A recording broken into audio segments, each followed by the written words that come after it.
Dear future generations, I think I speak for the rest of us when I say, sorry.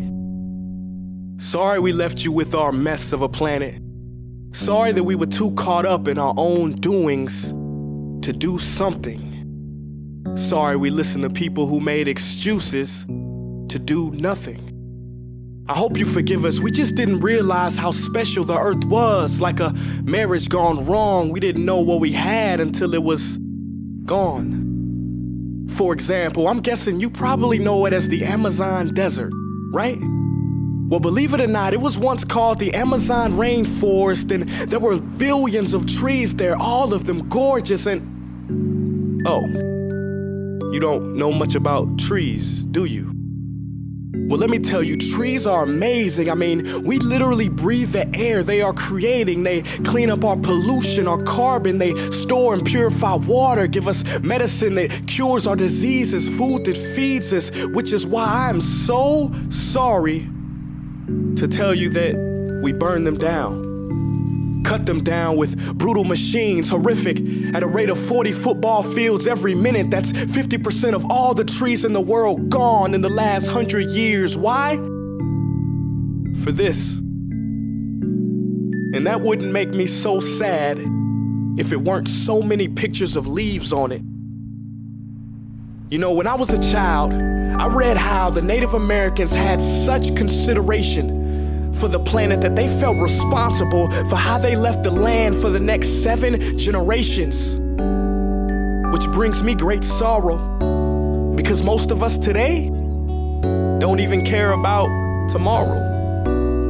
So I'm sorry. I'm sorry that we put profit above people, greed above need, the rule of gold above the golden rule. I'm sorry we use nature as a credit card with no spending limit, overdrafting animals to extinction, stealing your chance to ever see their uniqueness or become friends with them. Sorry we poison the ocean so much that you can't even swim in them.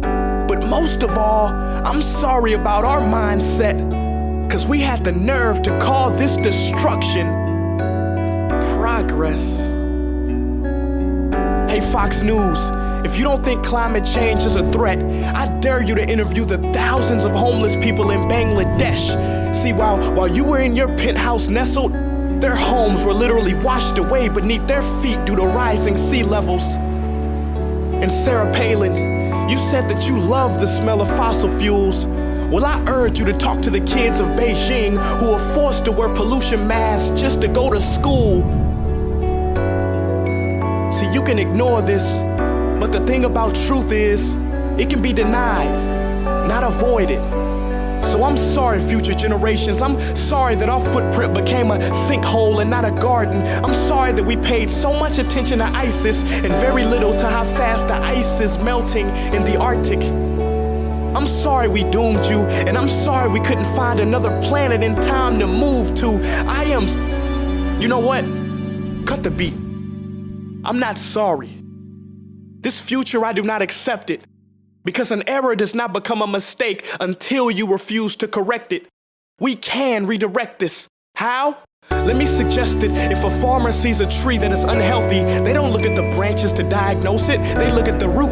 So like that farmer, we must look at the root, and not to the branches of government, not to the politicians run by corporations. We are the root, we are the foundation. This generation, it is up to us to take care of this planet. It is our only home. We must globally warm our hearts and change the climate of our souls and realize that we are not apart from nature, we are a part of nature. And to betray nature is to betray us. To save nature is to save us. Because whatever you're fighting for, racism or poverty, feminism, gay rights, or any type of equality, it won't matter in the least.